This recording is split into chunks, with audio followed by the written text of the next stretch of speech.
Okay. My name is Donna Bennett, Okay. and I live in Perry County, Okay. particularly Marion, Alabama. Okay. Wonderful. And what do you do here in Marion? In Marion, here I am a board member of Main Street Marion, Okay. which we are trying to revitalize our downtown core. Yes, ma'am. I'm also the owner of Bennett Suites, which is a bed and breakfast. Mhm. Uh, Temporarily, it's being rented to doctors who want to expand the hours here in our town. Wonderful.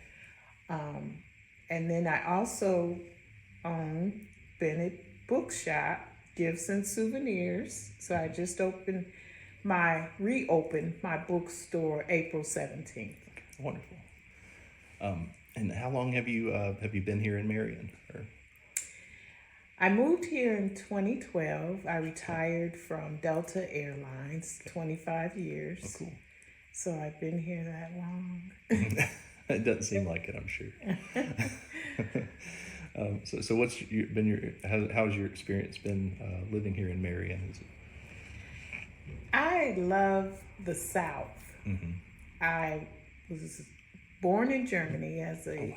army brat. Mhm. We moved, and I was too young to remember, in several places: Chicago, Philly, Mm-hmm. Texas. What I remember the most, I was there till I was 13. Then my father retired, moved us to Detroit, Yes, ma'am. and then due to health reasons,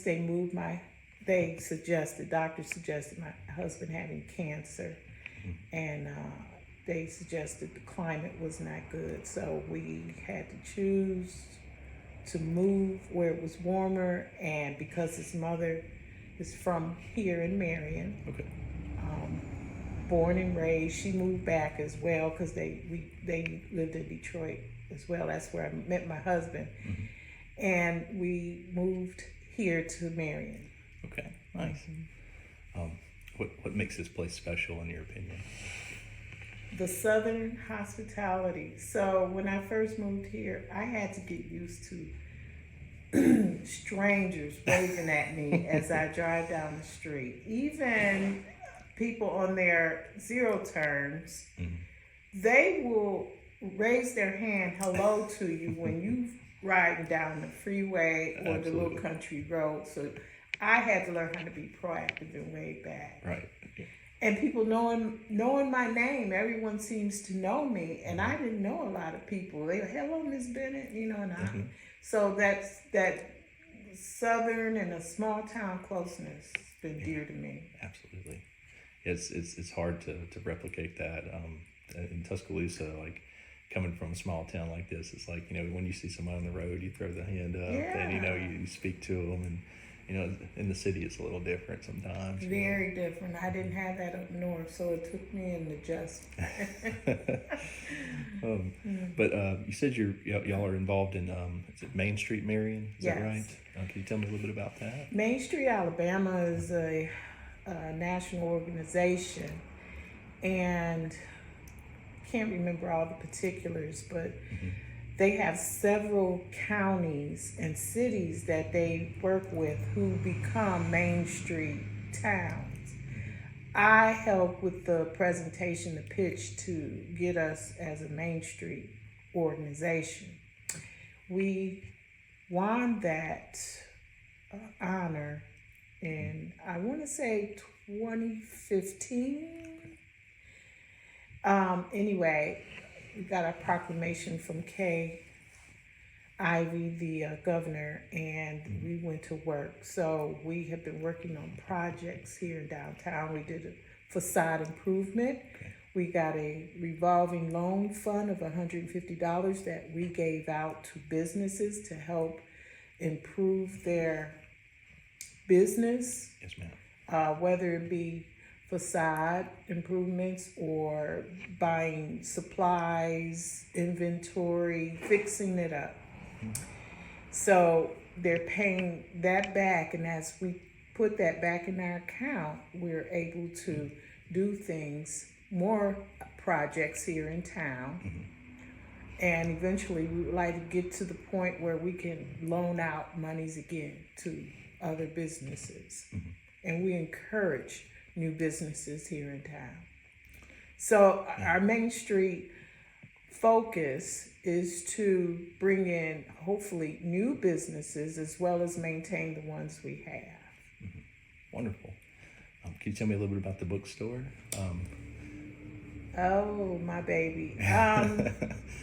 The bookstore, I have been a collector and lover of books since the 80s. Wonderful.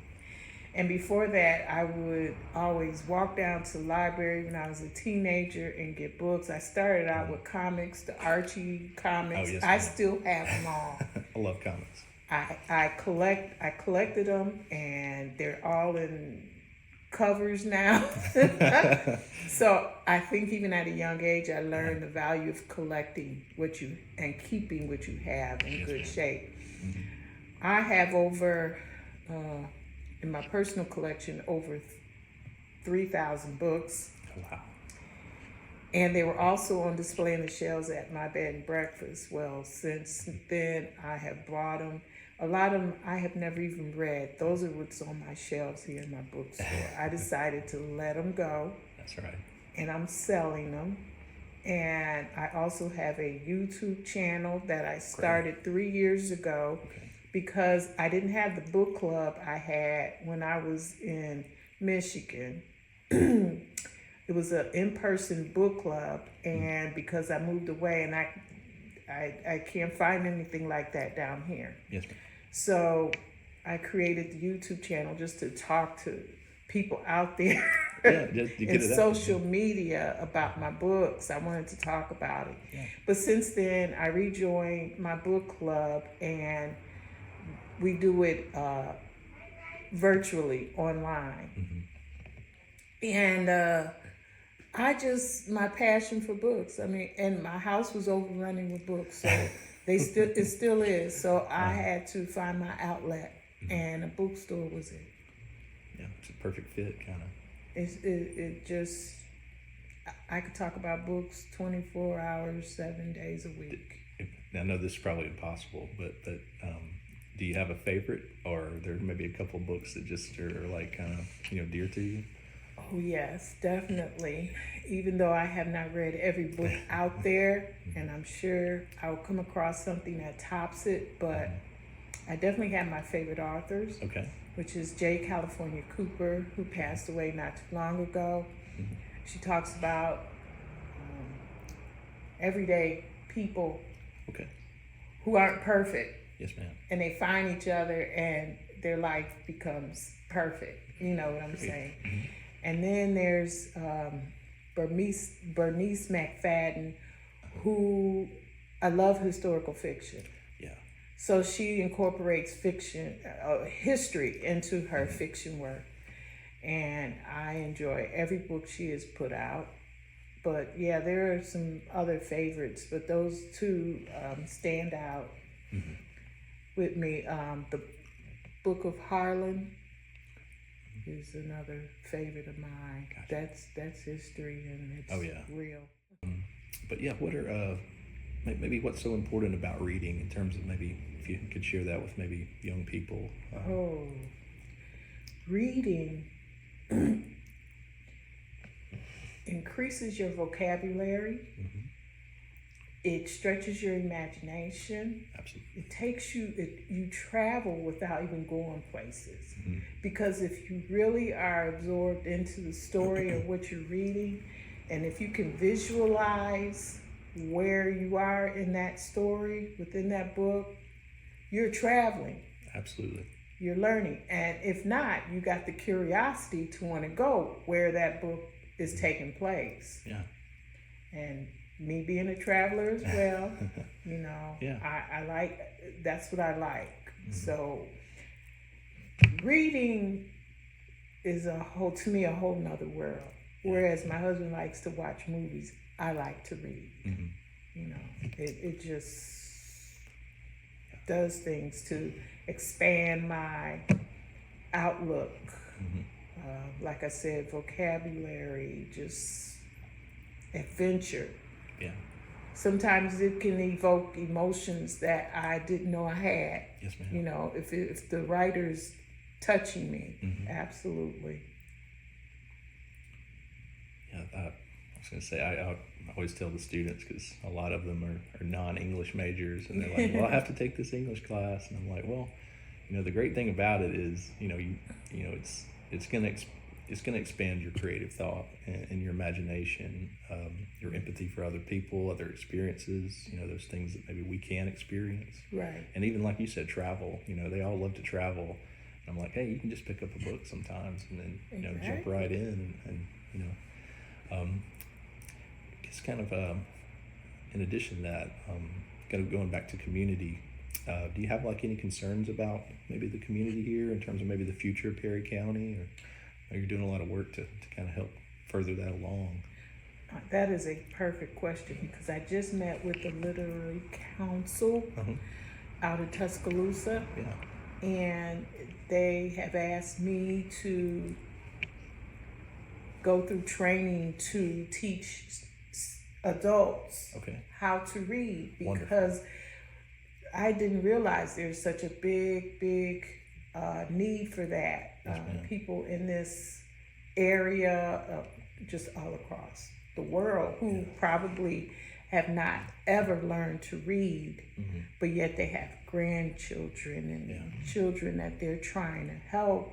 Yes, ma'am. But they don't have that knowledge themselves. So I'm trying to set up my office back here where I can sit privately with adults and teach them how to read. Reading is so that's important. Unlock so much for them, and the children too. That's wonderful. That's amazing. What would maybe you like your legacy to be here? How would you like to maybe be remembered in your community and the work you do? Ooh. I guess I'm just so busy doing what I do that it's making its own legacy. Okay. But my legacy, I'm hoping, is that we help. My husband and I call us visionaries. Absolutely. So, as well as this bookstore, we're opening a tech hub, which is, we're planning the grand opening on May 23rd, which will teach seniors how to use their phones, how to check in for doctor appointments, all that sort of stuff, whatever technology help they need. Plus, we're putting a coffee cafe in there. Great, yeah. And then here I have my bookstore that just at your leisure, I'll be hosting hopefully 2 book clubs that have requested for me to let them host it here. Be here, yeah. And then next door, future plan is a pizza restaurant. Oh, wow, okay, wonderful. And my husband is also trying to get grants to help other business owners who own some of these other buildings that may have problems with leaks. Yes, ma'am. Electrical, to bring them up to code, get them where so they need that we could have more functioning and businesses here in town and make this a cute, quaint little place to be. Absolutely. I'm sorry, I lost focus of what the question was. That's exactly what we're looking for. But I feel like third spaces, places that aren't work or home, are really, really important. And for rural Alabama, sometimes that's a challenge. So that's just great work that you're doing here. Is there anything else maybe you'd like other people to kind of know about Marion or Perry County in general? Yes, definitely. My husband is also chairman of the board for the Vaden Field Airport. He's trying to bring industry to this town, to bring more jobs, more opportunity for businesses, a better living to Perry County, and make it more of what it is. I mean, it's already a historical town. Yes, ma'am. But we're not capitalizing on that like we should. We're not building around that base. And so we're trying to better and increase opportunities here in Marion and particularly Perry County. So we have a lot of future goals. My husband just won a grant gentleman from University of Alabama with the honors students just offered to see if we can give him like help to Yeah. put out all the vision and plans Yes, ma'am. for that development that we want to do here in Perry County. Wonderful. It's exciting to kind of see the growth. I know, like you said, it keeps you busy, so it's probably hard to think about the impact that you're making, but it certainly is something that's viable and important here. Is there anything else you'd like to add, or just anything else maybe you just want to kind of say about your experience here? Or?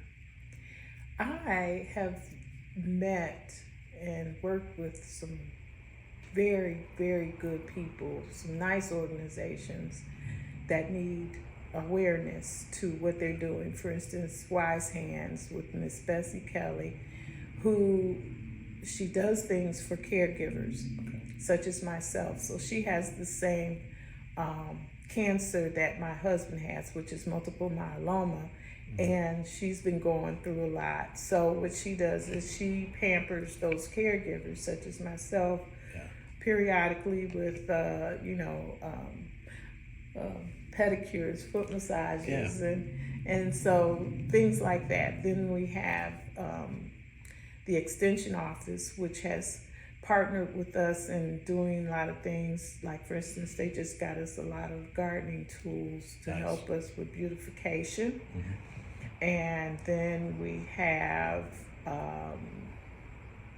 we're partnered with the Tuskegee of Alabama extension, and one of the members of that is on our board, and he's bringing some things to our fly-in. We're planning a Vadenfield fly-in in June, June 7th. Nice.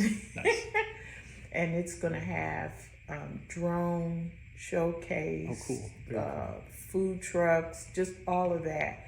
So we're working with a lot of organizations, and I love the camaraderie we have developed and partnered with a lot of organizations and people here in town, and we hope to do more.